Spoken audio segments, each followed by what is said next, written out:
Praise the lord. దేవునికి మహిమ కలుగునుగాక. ప్రియమైన సహోదరి సహోదరులకు ప్రత్యేకంగా ఆహ్వానాన్ని తెలియజేస్తూ ఉన్నాను. విశ్వాస జీవితంలో స్థిరంగా నిలబడడానికి జీవితంలో ఎదురయ్యేటువంటి ప్రతి పరిస్థితిని ఎదుర్కొని విజయం సాధించేటువంటి విశ్వాస వీరులను కలుసుకోవడం మనకెంతో సంతోషకరమైన అనుభవం. కాబట్టి అందులో భాగంగా ఈరోజు మనం ప్రత్యేకంగా దేవమణి అమ్మగారిని కలుసుకోబోతున్నాం. ఆమె యొక్క విశ్వాసం మనము తెలుసుకొని మన ఆత్మీయ క్షేమాన్ని పొందుకోవడానికి కావాల్సినటువంటి ఆశీర్వాదకరమైన సంగతులు తెలుసుకుందాం. Praise the lord. మీ అందరికీ యేసుక్రీస్తు నామంలో వందనాలు తెలియపరుస్తున్నాను. మన ప్రభువును రక్షకుడైన యేసుక్రీస్తు వారి అతి శ్రేష్టమైనటువంటి నామంలో మీ అందరికీ కూడా ఆహ్వానాన్ని తెలియచేస్తూ ఉన్నాను. ఈ సమయమందు మనము గుంటూరు పట్టణంలో నివసిస్తూ దేవునికి సాక్షిగా జీవించడానికి తన జీవితకాలమంతా ఎన్నో రకాలైనటువంటి ఆత్మీయ పోరాటాలను ఎదుర్కొని విశ్వాస జీవితంలో నిలకడగా నిలబడి ఉన్నటువంటి మన ఆత్మీయమైనటువంటి ప్రియులు అమ్మగారు దేవమణి అమ్మగారిని మనం ఈరోజు కలుసుకొని ఆమె యొక్క ఆత్మీయ సాక్ష్యాన్ని విని మనము విశ్వాసంలో బలం పొందుకుందాం. ప్రభునందు పిల్లారా, మేము చిన్నపిల్లలప్పటి నుంచి మా అమ్మగారు ప్రార్థనలో ఉండేవారు. ఆమె యొక్క ప్రార్థన వల్ల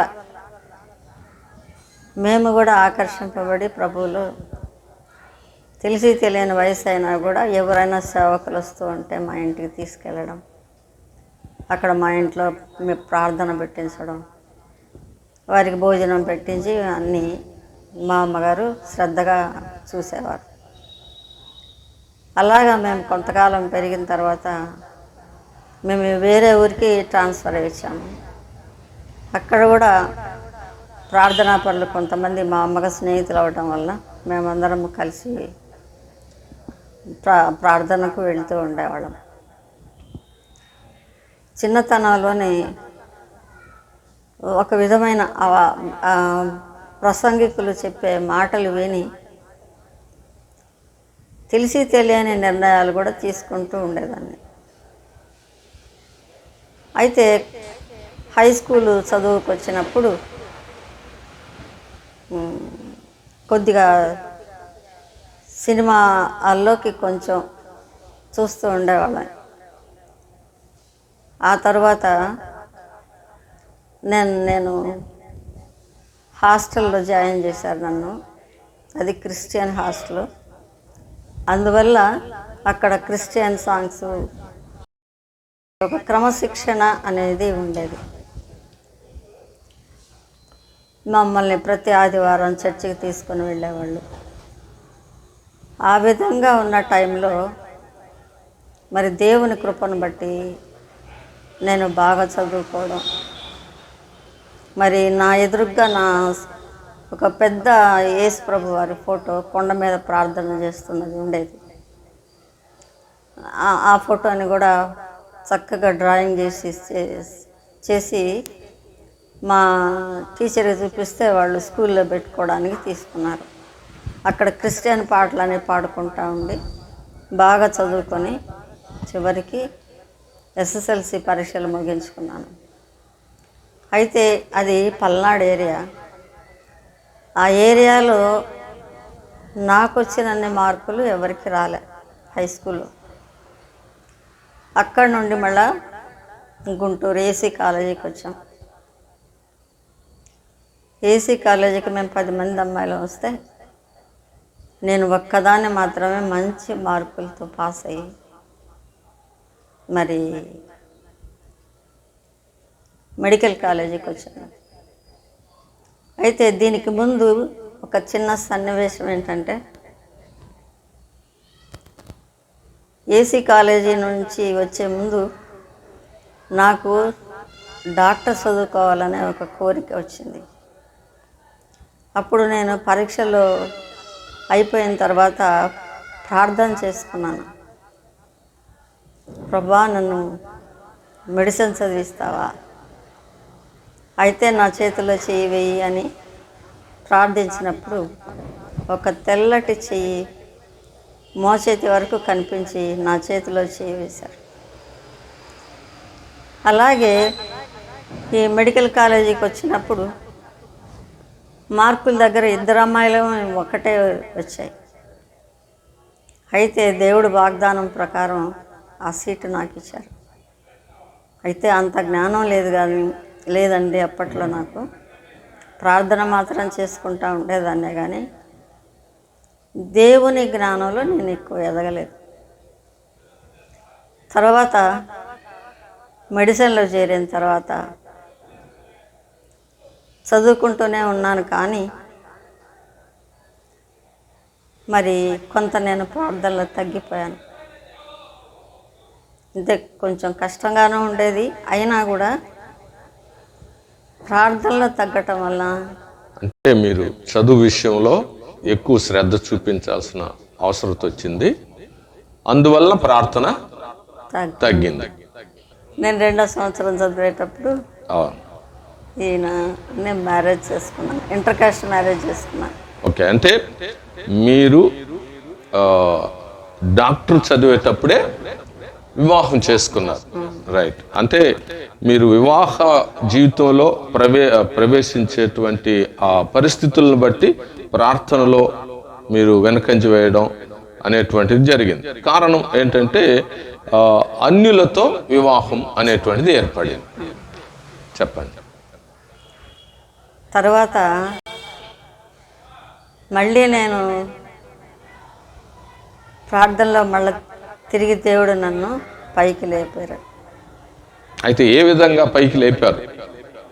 ఇప్పుడు అన్యులను వివాహం చేసుకున్నప్పుడు వారితో మీకు ఏ విధంగా, అంటే ప్రార్థనకి ఎలాంటి ఆటంకం వచ్చింది? ఆ ఆటంకాన్ని మీరు ఎలా అధిగమించగలిగారు? ప్రార్థనకి ఆటంకం రాలేదండి, కానీ చదువుకోవటానికి కొంచెం డిఫికల్ట్ అయింది. ఓకే,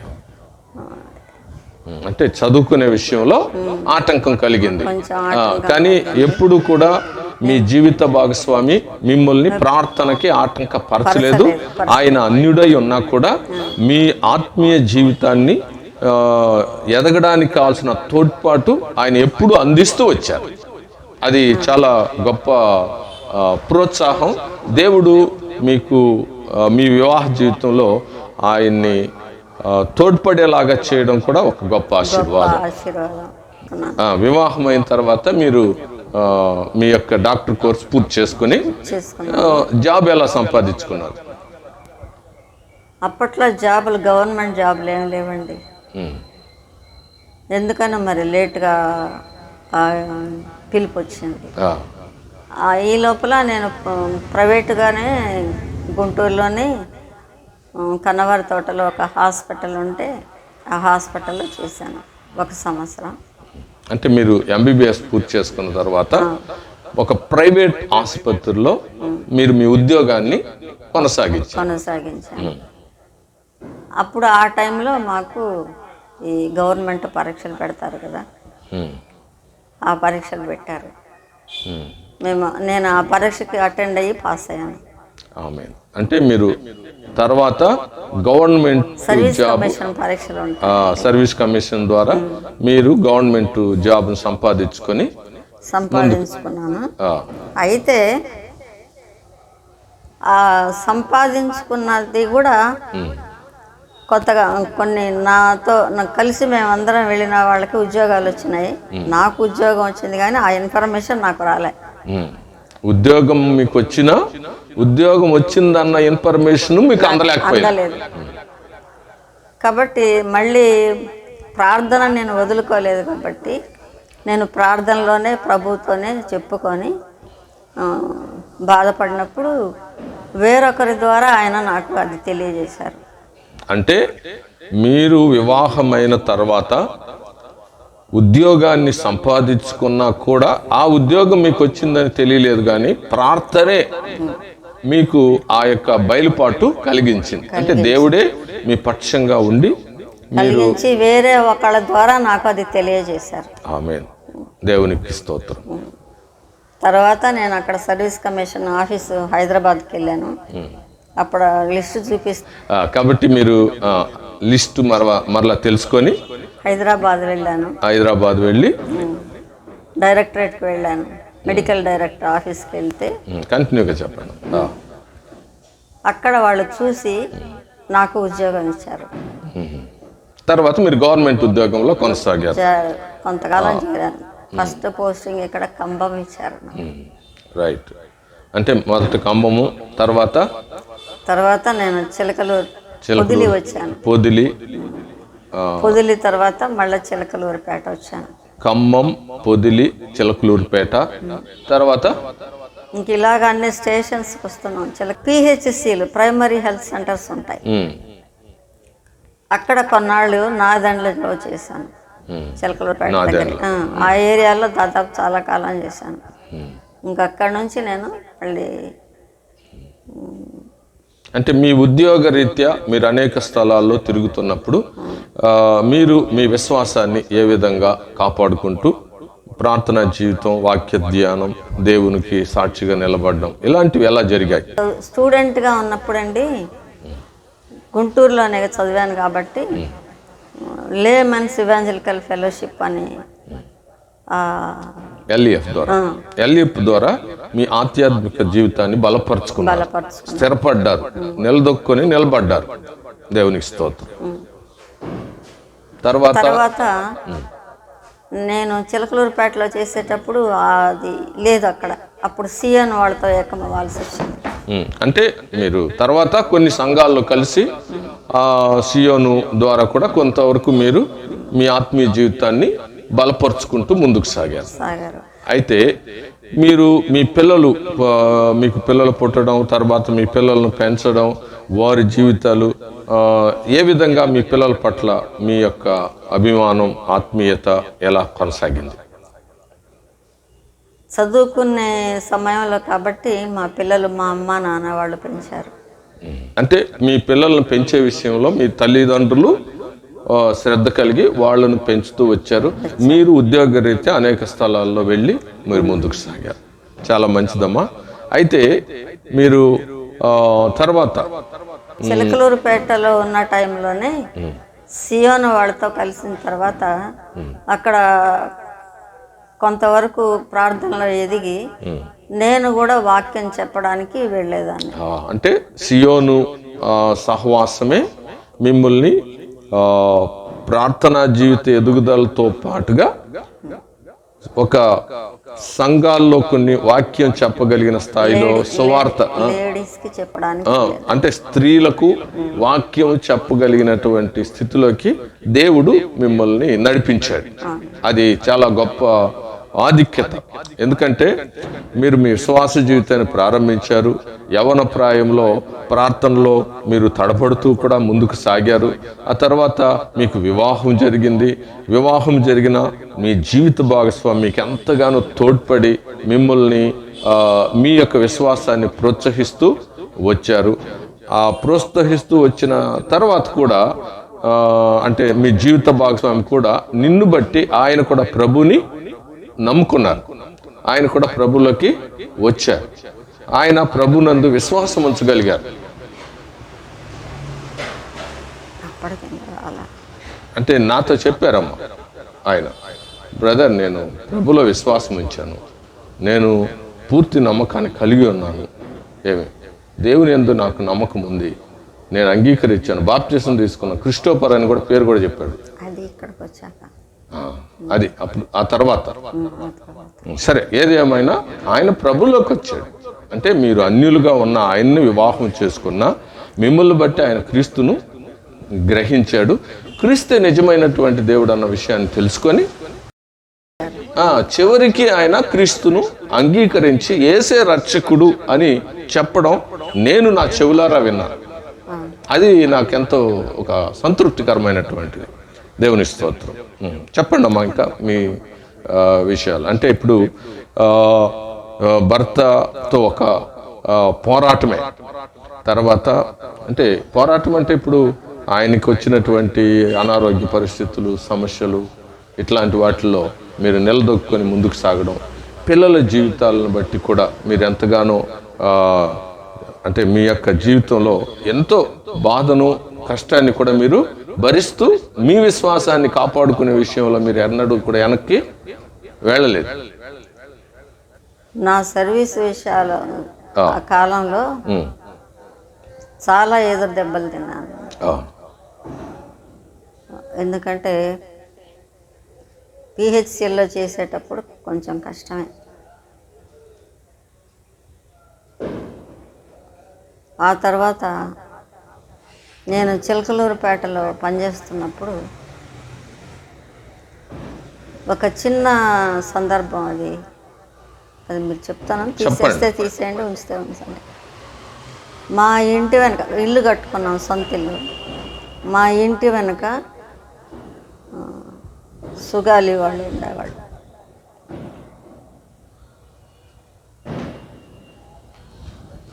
సుగాలిలో ఉండేవాళ్ళు. వాళ్ళ మునగ చెట్టు మా ఇంట్లోకి ఒక కొమ్మ వచ్చి నీళ్ళంతా ఆకులు రాలుతుంటే అది కొంచెం కట్ చేయమని అడిగాను. అయితే వాళ్ళు ఏం చేశారంటే, సరే ఏం చేశారనేది అప్పుడు మాకు తెలియదు. నేను అప్పుడు ప్రార్థనలో బాగా ఉన్నాను. సియోన్ వాళ్ళు మన చాలామంది సేవకులు కూడా పరిచయంగా ఉండేవారు. మా వారు మాత్రం దూరంగా చీరాల్లో పనిచేస్తున్నారు ఆ టైంలో. ఒక రోజు నేను బైబిల్ చదువుకుంటా ఉండేదాన్ని. మా చిన్న కొడుకు చాలా చిన్నవాడు. అలాగే నేను బైబిల్ చదువుకుంటా ఉంటే ఒకరోజు రాత్రిపూట 12 గంటలు అవుతుంటుంది. నేను బైబిల్ చదువుకుంటూనే ఉన్నాను.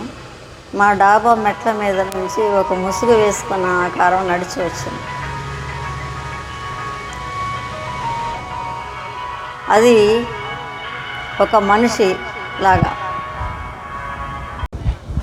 ఆకారం. అంటే మీరు మీ యొక్క జీవితంలో చీకటి శక్తుల ప్రభావం కూడా మీ మీద ప్రభావం చూపించింది. అంటే మంత్రశక్తులు అలాంటివి కూడా ప్రయోగాలు జరిగాయి. ఇది బాగా అవసరమైన పాయింట్. ఇది వచ్చింది కానీ నా గదిలోకి రాలేకపోతుంది. అంటే ఒక చీకటి ఆకారంలో ఉన్నటువంటి ఒక మనిషి ఆకారంలో బురకా వేసుకున్న ఒక మనిషి ఆకారం అట్లాంటిది మిమ్మల్ని భయపెట్టడానికి, మీ మీద దాడి చేయడానికి అది పంపించబడింది. ఆ గడప అవతల ఉంటది, ఇలాగా చేతిలో చెయ్యి వేసుకొని అటు ఇటు తిరుగుతా నడుస్తుంది, కానీ లోపలికి రాలేకపోతుంది. అంటే మిమ్మల్ని ఎదుర్కోలేకపోయింది. అంటే మీరున్నటువంటి మీ యొక్క ఇంటి లోపలికి ప్రవేశించే శక్తి దానికి సరిపోలేదు. అంటే దానికి కారణం ఏంటంటే మీరు యేసుక్రీస్తులో విశ్వాసం ఉంచడం, రెండోది మీరు ప్రార్థనలో పట్టుదల కలిగి ఉండడం. ఈ రెండు కూడా మీ మీద చేయబడినటువంటి చేతబడి లాంటి ప్రయోగం అనేటువంటిది మిమ్మల్ని ఏమీ చెయ్యలేకపోయింది. అది చాలా గొప్ప సాక్ష్యం. అయితే ఒక వారం రోజుల వరకు వస్తానే ఉంది. నేను ఆ వారం రోజులు ప్రార్థన చేయడం, అది రాలేకపోవడం జరిగింది. నేను ఇంకొక పొరపాటు చేశాను. ఏంటంటే వారం రోజుల నుండి ఇది ఎక్కడో వస్తుంది, ప్రార్థన అంతా దీని మీద పెడుతున్నాను, ఇంకా ఏమి నేను అన్ని అంశాలు పెట్టుకోలేకపోతున్నానని ఆ రోజు ప్రార్థన తగ్గించాను. తగ్గిస్తే పడుకోగానే నా చిన్న బాబు, మా చిన్న అబ్బాయి నేను కలిసి ఉంటాం కదా, నేను పడుకోగానే అది లోపలికి వచ్చేసినట్టుంది. దాని అరచెయ్యి నా ముక్కు మూతి మీద ముఖం కప్పేసి గట్టిగా ఒత్తేస్తుంది. ఊపిరాడకుండా చేస్తా గట్టిగా వచ్చేస్తుంది. వాయిస్ బయటికి రావడానికి అవకాశం లేదు, కానీ లోపలే ప్రార్థనలో ప్రభాని ప్రార్థన. అంటే భయంకరమైన స్థితి అది. మీరు ఒక్కరోజు ప్రార్థనలో నిర్లక్ష్యము చేసినందువల్ల అవును. ఆ యొక్క అంధకార శక్తి మీ మీద దాడి చేసింది, మిమ్మల్ని ఊపిరాడకుండా ఉక్కిరి బిక్కిరి చేసింది. అంత గట్టిగా అంటే అది మన నుదుటి ఎముక పగిలిపోద్దేమో అన్నంత గట్టిగా నొక్కినప్పుడు, నేను ప్రార్థన చేసినప్పుడు ఒక్కసారి అది చెయ్యి ఇలా కదిలించినట్టు అయింది. నేను లేచి కూర్చున్నాను. ఇంకా ఇది ఎందుకు చెప్తున్నానంటే, ప్రార్థన యొక్క శక్తి ఎలాంటిదో, ప్రార్థనలో తగ్గితే ఈ చీకటి శక్తుల శక్తి ఎట్లా ఎక్కువ అవుతుందో అది గ్రహించుకోవడానికి చెప్పాను అనమాట. ఇది ఉదాహరణగా. ఆ తర్వాత ఇంకా అది ప్రతిరోజు రాత్రి వస్తున్నట్టే ఉంది. అక్కడ సేవకులకు చెప్తే ప్రార్థన వాళ్ళు కూడా చేశారు. చివరికి ఇంకా రాలేకపోయింది. అయితే అక్కడ నుండి నేను ట్రాన్స్ఫర్ అవ్వాల్సి వచ్చింది. ఎక్కడంటే బాపట్ల దగ్గర ఒక ఊరికి ట్రాన్స్ఫర్ అయ్యాను. దానికి ముందు ఏదైనా జరగబోతే ప్రభువారు నాకు కళ ద్వారా తెలియజేస్తారు. దేవుని ప్రత్యక్షత తెలియజేస్తారు. నాకు అర్థమయ్యేలాగా చెయ్యి ప్రభు అని ప్రార్థన చేసుకునేదాన్ని.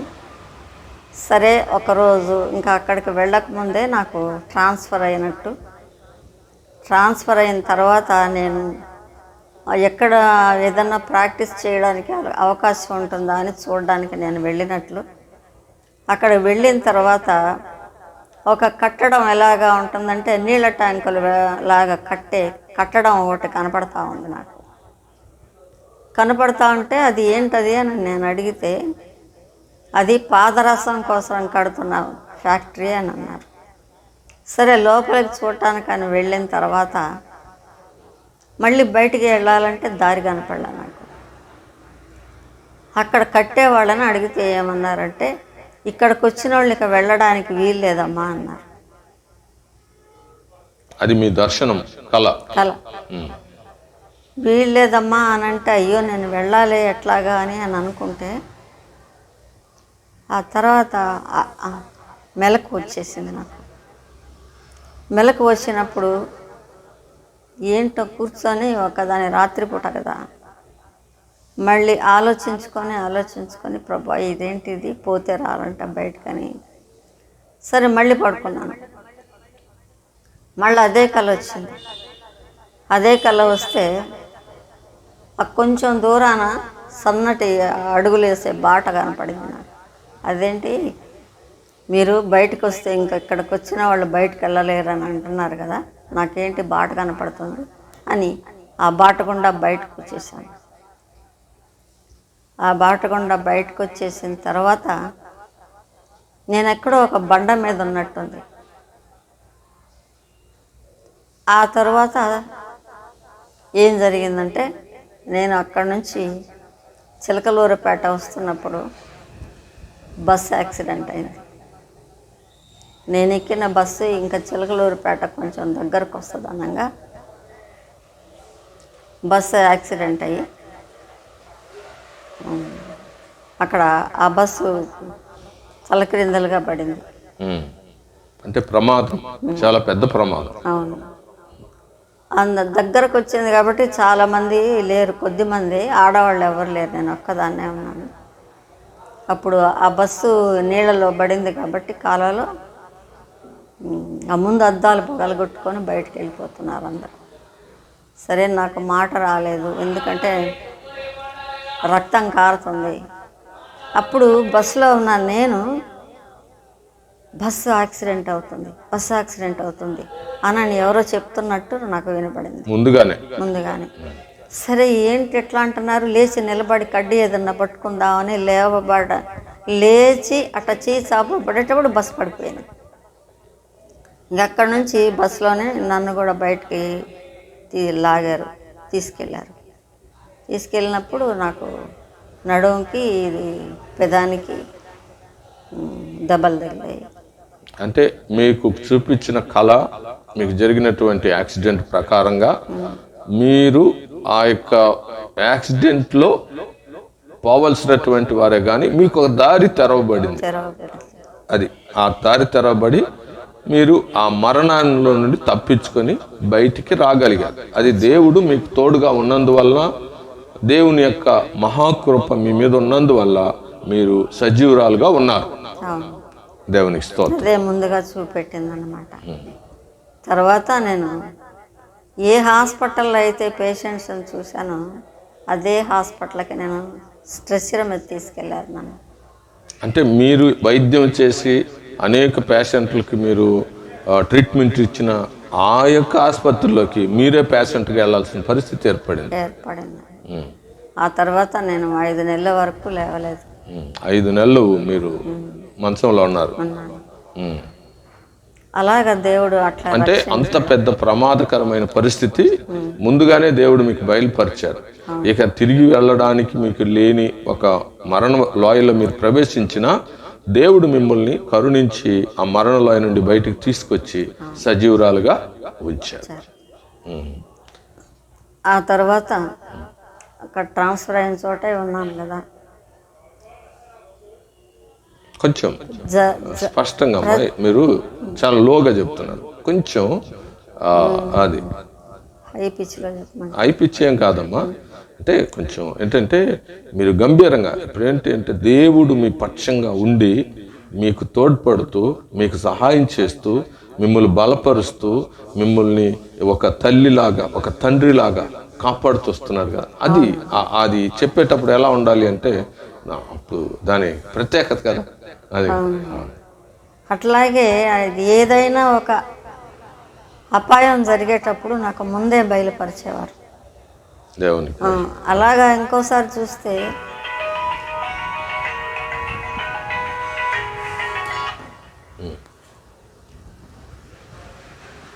మరొకసారి జరిగింది ఏమిటంటే ఒక టర్నింగ్లో ఎదురుగా మాకు ఒక బస్సు వస్తున్నట్టు, నేను జీప్లో వెళ్తున్నాను. అప్పుడు ఆ జీప్లో వెళ్ళేది దానికి యాక్సిడెంట్ అయినట్టు చూపించారు. అలాగే కరెక్ట్గా ప్రభువారు ఏదైతే చూపించారో అదే టర్నింగ్ ఒకే చోట సరిగ్గా అది వంక తిరుగుతుంది. ఎదురుగా ఒక బస్సు వస్తుంది. మేము అటు ఎదురుగా వెళ్తున్నాము, డ్రైవరు నేనే ఉన్నాము. సడన్గా ఆపేయాల్సి వచ్చింది ఆ బస్సును తప్పించుకోవడానికి. అప్పుడు ఎక్కడికంటే మా పక్క కాలువ ఉంది, చివరికి కాలువ అంచు వరకు వెళ్ళాం. ఇక అయిపోయింది అని అనుకునే టైంకి దేవుడు ఆపేసినట్టుగా అది దాటుకొని వెళ్ళిపోయింది ఆ బస్సు. ఇంకా పడిపోయింది అనుకున్నాం, కానీ పడకుండా దేవుడు ఒక అంచు మీద ఆపేశారు. అంటే మీ జీవితంలో ఎన్నో రకాలైన యాక్సిడెంట్లు ఎదురైనా దేవుడు కాపాడుతూనే వస్తున్నారు. అంటే ఆయన హస్తం మీ మీద ఉంది, ఆయన కాపుదల మీకు ఎల్లప్పుడూ కూడా సమృద్ధిగా దొరుకుతుంది. అందువల్ల మీరు ఈరోజు సజీవురాలుగా ఉన్నారు. అది దేవునికి మహిమ కలుగునుగా. అలాగే ప్రతిదీ కూడా ట్రాన్స్ఫర్ అయ్యేటప్పుడు దేవుడు చూపించేవారు, ఫలానా చోటకి ట్రాన్స్ఫర్ అవుతుందని. ఇలాంటివి ఏమైనా జరిగేటప్పటికి చూపించేవాళ్ళు. అట్లాగే చూస్తే ఇంక చెప్పుకుంటా పోతే చాలా చోట్ల దేవుడు నాకు అన్ని చూపెట్టడం, వాటన్నిటి నుండి నన్ను తప్పించడం జరుగుతూ ఉందండి. ఆ విధంగా నేను నా తర్వాత హాస్పిటల్లో కూడా స్టాఫ్ కొంతమంది సకాలానికి వచ్చేవాళ్ళు కాదు, సరిగ్గా చేసేవాళ్ళు కాదు. మరి ఊరు కొత్తదైనా కూడా కొంతవరకు వాళ్ళు నన్ను సెంటర్లో లేకుండా ఉంచి వాళ్ళు బాగా దర్జాగా తిరగడానికి ప్రయత్నం చేశారు. కానీ నేను ఏ ఊరైతే వెళ్ళానో ఆ ఊరు సెంటర్లోనే ఉంటాను నేను. అట్లాగే కర్లపాలెం అనే ఊరికి వచ్చాను నేను. అక్కడ ఇంకా భయంకరమైనది స్టాఫ్ వల్ల ఎదురైంది. పనులు చేయమని అడిగితే చెయ్యని వాళ్ళు ఎక్కడైనా ఉంటారు, కొంతమంది ఆఫీసర్కి లోబడిన వాళ్ళు కొంతమంది ఉంటారు. అంటే పనులు చేయకూడదు, జీతాలు మాత్రం ఫుల్గా రావాలి, అట్లాంటి వాళ్ళు చాలా మంది ఉన్నారు. అట్లాగే ఇక్కడ ఏం జరిగిందంటే సాధారణంగా నేను కొంచెం స్ట్రిక్ట్ ఆఫీసర్ అని ఒక ఇది ఉంది. నేను పని చేస్తాను, నాతో ఇతరులు కూడా మీలాగా పని చేయాలి, చేయిస్తాను. అట్లాగా ఉండేది. ఇంకా ఒకవేళ నా హెల్ప్ ఏమైనా అవసరం అయితే నేను కూడా వాళ్ళతో పాటు కూర్చొని చూపెట్టి చేయించేదాన్ని. అయితే కొంతమంది గిట్టని వాళ్ళు ఏం చేశారు, ఈ కొంచెం ఎలాంటి వాళ్ళు ఉంటారని కూడా నాకు తెలియదు. చిన్న చిన్న వాటిని పట్టించుకొని పగ తీర్చుకునే వాళ్ళు ఉంటారని తెలియదు. నేను ఏదైనా ఎప్పుడైనా కోపడితే మళ్ళీ మామూలుగా నేనే పలకరించి అంతా సర్దుకొని పోతూ ఉంటాను. అలాగైతే వాళ్ళు ఏం చేశారంటే అక్కడ కూడా నాకు చేతబడి చేయించారు.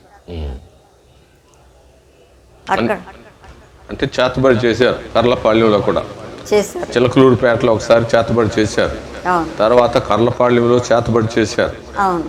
అంటే ఈ సమాజంలో మనము రాణించడానికి మనం ప్రయత్నించేటప్పుడు మనం రాణించకుండా మనల్ని అణగదొక్కడానికి అంధకార శక్తులు ప్రయోగించేటువంటి వారు కూడా చాలా మంది ఉన్నారు. చాలా మంది ఉన్నారండి. నాకు చాలా విచిత్రం అనిపించింది. అంటే ఈ రోజు కుటుంబాలు చిన్నాభిన్నమై అనేక సమస్యలు, గొడవలు వస్తూ భార్యాభర్తల తగాదాలు, తల్లిదండ్రుల మధ్యలో సమస్యలు, ఇటన్ని కారణం ఏంటంటే కొంతమంది ఇలాగా అంధకార శక్తుల ప్రయోగం అనేటువంటిది జరిగించడం వల్ల కొన్ని కుటుంబాలు ఈరోజు చిన్నాభిన్నంగా ఉన్నాయి.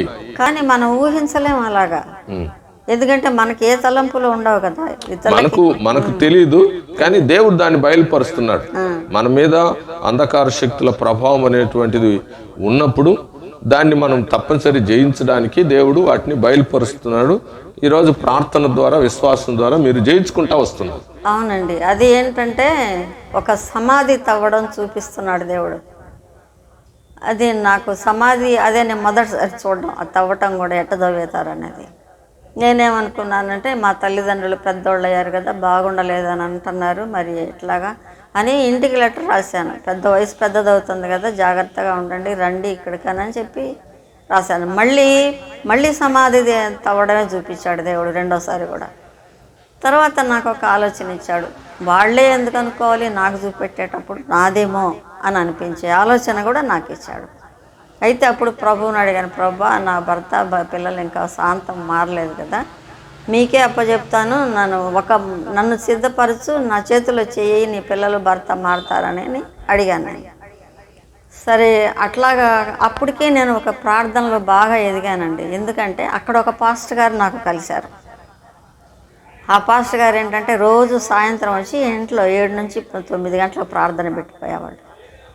ఆ ప్రార్థనలో బాగా ఎదిగామన్నమాట. నేను ఇంకా పాస్టర్ గారు ఇంకొక ఆవిడ మేము ఎక్కువగా ఈయన కూడా ప్రార్థనలో కూర్చొని ఉండేవాళ్ళు. అప్పుడు నాకేం తెలుస్తుందంటే ప్రార్థనలో నా ముందు కూర్చొని అంటే రక్తపు బొట్లు పడుతున్నాయి. నేను జరుగుతున్నాను. పాస్టర్ గారు అడిగారు, ఏంటమ్మా జరుగుతున్నావంటే, ఏంటోనండి రక్తపు బొట్లు పడుతున్నాయి అని అన్నాను. ఎవరో ఒక ఆయన వచ్చి ఒక పుంజును దేంట్లో నుండో తీసి దాన్ని కూసాడు, అట్లా రక్తపు బొట్టులు గారుతున్నాయండి అని అన్నాను.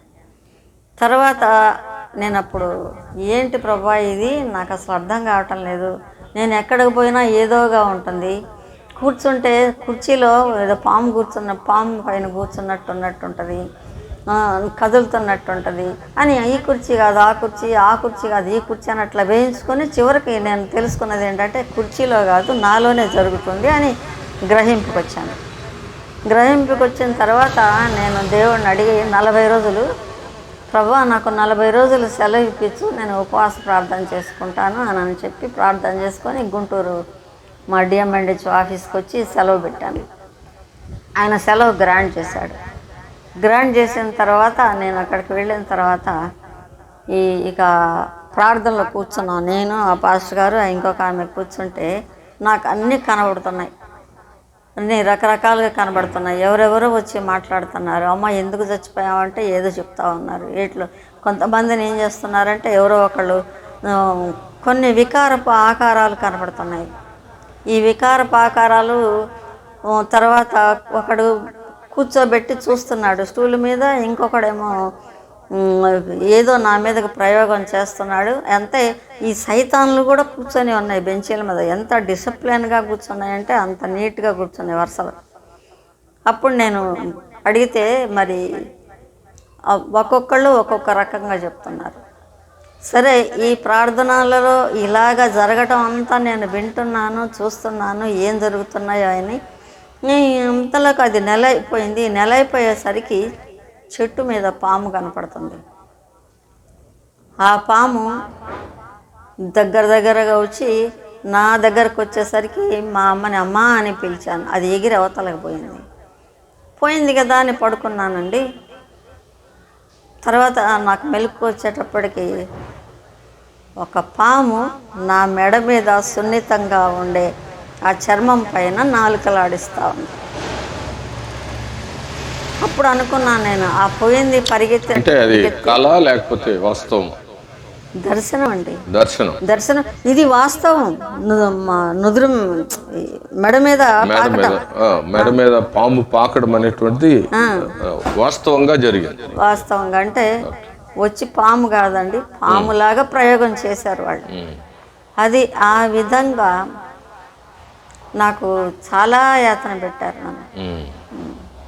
ఆ చాలా యాతనలో పెట్టేటప్పుడు ఎక్కడికి పోయినా అది డాక్టర్లు తీసేసేదేమీ కాదు, మరి మనుషులు లాగేసేదానికి రాదు. మరి అది ఎట్లా జరగాలి అని అంటే ఇక దేవుని యొక్క కృప, ఆయన ప్రార్థన ద్వారా జరగాల్సిందే.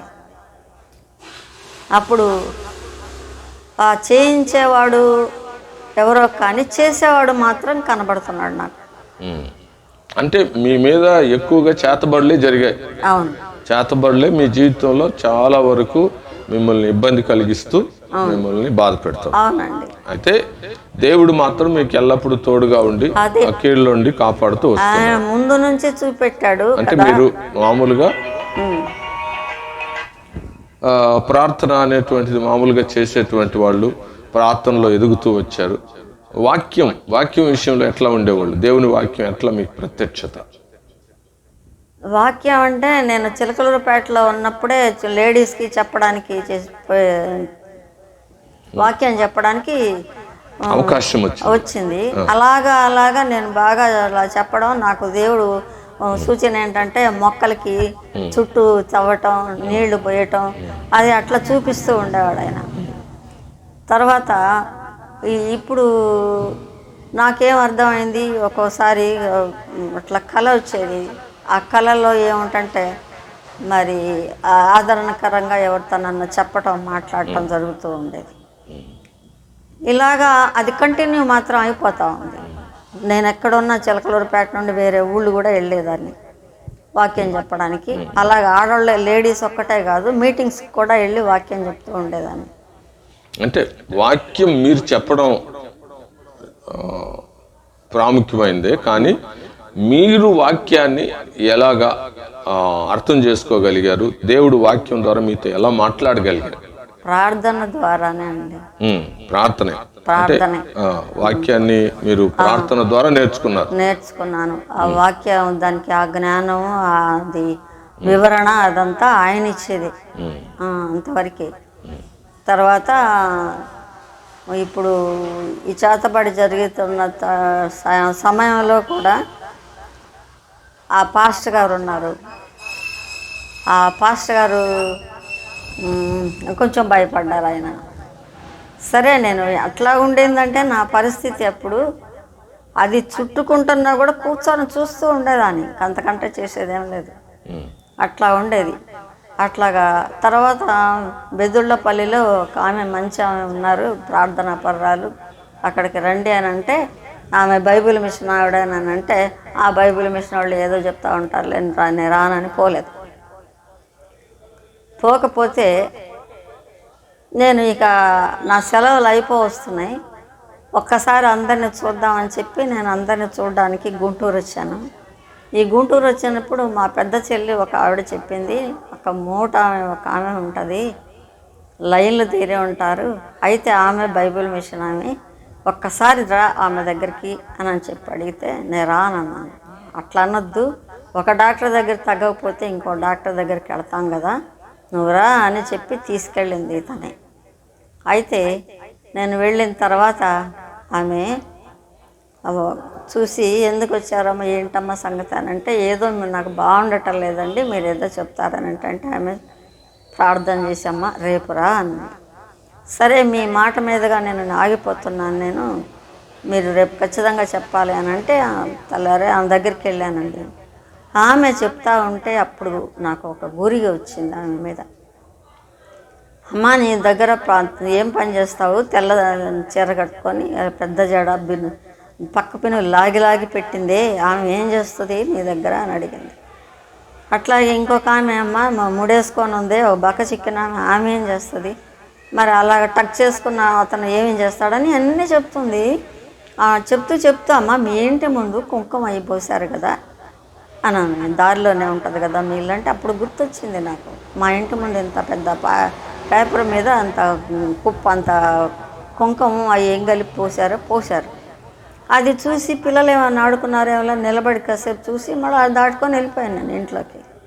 అవన్నీ ఆవిడ చెప్తుందనమాట, ఈ స్టాఫ్ నర్స్ గురించి, ఏఎన్ఎం గురించి, కాంపౌండర్ గురించి, వాళ్ళ డ్రెస్సులతో సహా కూడా ఆమె చెప్పటం వలన అప్పుడు ఆమె చెప్పింది, నీకు చేతబడి చేశారమ్మా అన్నది. అప్పుడు నిజమే అని అనుకొని వచ్చాను. తర్వాత ఆమె దగ్గరికి వచ్చిన తర్వాత చాలా వరకు తగ్గిపోయింది. అంత గొప్ప ప్రార్థనా పురాలను మళ్ళీ నేను చూడలేదు. ఆమేన్, దేవుని స్తోత్రం. అవునండి. అంటే మీరు ఈ సమాజానికి ఒక సాక్ష్యం చెప్తున్నారు. ఏంటంటే అంధకార శక్తులు అనేటువంటివి క్రైస్తవ జీవితంలో ఒక పోరాటాన్ని కలిగిస్తాయి. అవునండి. వాటిని ఎదుర్కొనే శక్తి మనకు కావాలి. అలా లేకపోతే మనము మన విశ్వాస జీవితంలో ఎంతో స్ట్రగుల్ అనుభవిస్తాం. అయితే దేవుని శక్తి ఎదుట అంధకార శక్తుల యొక్క ప్రభావం అంత బలమైంది కాదు. మనము ప్రార్థనలో స్థిరంగా నిలబడలేనందువలన, విశ్వాసంలో స్థిరంగా నిలబడలేనందువలన అవి కొంతవరకు ప్రభావం చూపిస్తాయి. ఎప్పుడైతే మనము దాని కొరకు ఉపవాసం ఉండి ప్రార్థన చేస్తామో, విశ్వాసంతో నిలకడగా ఉంటామో, విశ్వాస వీరులతో మనం కలుసుకొని ప్రార్థనలో అధిగమిస్తామో, అప్పుడు ఎలాంటి చీకటి శక్తులైనా, ఎలాంటి అంధకార శక్తులైనా పారిపోతాయి అన్నది మీ సాక్ష్యంలో కనపడతాయి. అవునండి. నేను ప్రార్థన చేసుకుంటుంటే కూడా అవి ఒకవేళ వచ్చి ఉంటే ప్రార్థన చేసుకుంటున్నది అరవబాపు అని వాటికి అవే మాట్లాడుతూ ఉండేవి. అట్లాంటి మాటలు కూడా నేను విన్నాను అనమాట. కాబట్టి ప్రార్థనకి, ఉపవాస ప్రార్థనకి కూడా తేడా ఉంది. ఉపవాస ప్రార్థన అది చాలా శక్తివంతమైన ప్రార్థన. అది అప్పుడు మేము 40 రోజులు చేసుకోవటాన దేవుడు విడుదల అంటే విడుదల మరియు విజయం. ఈ విజయానికి ఈమెను చూపెట్టారు. అంటే దేవుడు ఆ సమయం అందు ఎవరినో ఒకరిని ఏర్పాటు చేశాడు. మీకున్నటువంటి ఆ శ్రమను, ఆ బాధను తొలగించడానికి ఒకరు ఏర్పాటు అయ్యారు. కాబట్టి అదంతా దేవుని సంకల్పం. ఆమె పేరు కూడా కరుణమ్మ. ఇప్పుడు లేదా, ప్రభు దగ్గరికి వెళ్ళిపోయారు. అవునండి. కాబట్టి ఆమె దగ్గరకు వచ్చే వాళ్ళందరూ కూడా ఇలాంటి వాళ్ళే, కానీ చాలా ధైర్యం ఆమెకు. చెప్పండి. ఆమెకు చాలా ధైర్యం, చాలా పట్టుదల కలిగిన మనిషి. చదువు లేదు కానీ భక్తిలో మాత్రం ఆమెకు పోటీ లేడీస్ అంత ఎవరు ఉండలేరు. అంటే ఉన్నారు, మీకు కనపడలా. ఈ రోజుల్లో చాలా గొప్ప గొప్ప పరిస్థితులు ఉన్నటువంటి సేవకులను కూడా మనం చూస్తున్నాం. యూట్యూబ్లో కూడా చూస్తున్నాం. లూసిఫర్ని ఎదుర్కోగలిగినటువంటి గొప్ప గొప్ప సేవకులు, భయంకరమైనటువంటి అంధకార శక్తులతో పోరాడేటువంటి వాళ్ళని కూడా చూస్తున్నాం. కానీ ఇప్పుడు మనకు కనపడడం లేదు మన దగ్గర. లేడీస్ లో సంగతి నేను చెప్పేది, అంత గట్టిగా ధైర్యంగా చేయగలిగిన వాళ్ళు అప్పట్లో లేరు. అప్పట్లో దేవుని అదే ఇప్పట్లో ఉన్నారు కానీ అప్పట్లో లేరు. నేను అప్పటి సంగతి కదా నేను చెప్తున్నాను. మంచిది. అది కాబట్టి ఆ విధంగా ఆమె నన్ను చాలా ఆదరించింది. భక్తిగా ఉండి కనిపెట్టింది కూడా ఆమె. అలాగే దేవుడు ఆమెను నాకు చూపించి, నేను కాదు అని నిర్లక్ష్య పెట్టిన వాళ్ళ ద్వారానే నాకు విజయం ఇచ్చాడు దేవుడు. ఈ విధంగా అండి చాలా అంటే మీ ఆత్మీయ జీవితంలో మీరు ఎదుర్కొన్నటువంటి అంటే పోరాటం. పోరాటం. ఈ పోరాటంలో అంతిమంగా దేవుడు మీ జీవితాన్ని కాపాడుతూ మీకు తోడుగానే నిలబడి మీకు విజయం ఇస్తూ వస్తున్నారు. అవును. దేవునికి మహిమ కలుగును గాక. దేవుడు ఇప్పుడు మీరు ఈ మాటలు వింటున్నటువంటి వారికి మీరు ఏమి ఆలోచన చెప్పగలరు, సలహా? ఇలాంటి పరిస్థితులు ఎదుర్కొంటున్న వారు ఎలా ధైర్యంగా ఉండాలి, ఎలాగ ప్రార్థన చేయాలి అన్న విషయాన్ని గురించి చివరిగా ఏదైనా కొన్ని మాటలు చెప్తారమ్మా? ప్రార్థనా శక్తి కావాలండి ఎవరికైనా. ఏదైనా జయించాలన్నా ప్రార్థనా జీవితం కావాలి. మరి దేవుని పట్ల మనం నమ్మకంగా ఉండి ఆయనను ఆశ్రయించినప్పుడు ఆయనకు మనం ఏ విధంగా జీవిస్తే ఇష్టలుగా ఉంటామో అది ఆ జీవితాన్ని జీవిస్తూ ప్రార్థనలో గడిపినప్పుడు ఎదురే ఉండదని నమ్ముతున్నాను. దేవునికి స్తోత్రం. ప్రార్థన చేద్దామా. ఇంతవరకు కూడా మీరు చెప్పిన మాటలను బట్టి చాలా సంగతులు గ్రహించగలిగాం. ప్రతి విశ్వాసికి అంధకార శక్తులతో పోరాటం ఉంటుంది. అది మనుషుల ద్వారా అంధకార శక్తులు మన మీద దాడి ఏదో ఒక రూపంగా మన మీద దాడి చేస్తుంది. అది మనం గ్రహించక వాళ్ళు మంచోళ్ళు కాదు, వీళ్ళు మంచోళ్ళు కాదు అని మనం అందరినీ అనుకుంటా ఉంటాం. మన మీద రాలేకపోతే మన పిల్లలకైనా వాటి మీద అవి ఇలాగా ప్రభావం చూపిస్తుంది. సరే, ప్రార్థన చేసుకుందాం. పరిశుద్ధుడైన తండ్రి, నీకు వందనాలు. ఇంతవరకు కూడా కొన్ని మాటలు అమ్మగారి ద్వారా తెలియజేశారు. ఆమె జీవితం ద్వారా కొన్ని విషయాలు మాకు బయలుపరిచినందుకు మీకు స్తోత్రాలు. ఈ యొక్క సందేశాన్ని చూసే ప్రతి ఒక్కరు కూడా తండ్రి నాయన విశ్వాసంలో నిలకడ కలిగి తండ్రి అంధకార శక్తులను తండ్రి ఎదుర్కొనే దానికి ప్రార్థనే గొప్ప ఆయుధమని, ఉపవాసం ద్వారా జయించగలమని, విజయాన్ని దేవుడు ఇవ్వగలడని, ఏ కీడు అయినా ప్రమాదమైనా కలిగించడానికి సైతాను ప్రయత్నించినప్పుడు ఆయన హస్తాలు తోడుగా ఉండి కాపాడుతాయన్న సంగతిని బయలుపరిచినందుకు మీకు స్తోత్రాలు. నీకే మహిమ చెల్లిస్తూ యేసు నామమున ప్రార్థిస్తున్నాను తండ్రి. ఆమేన్.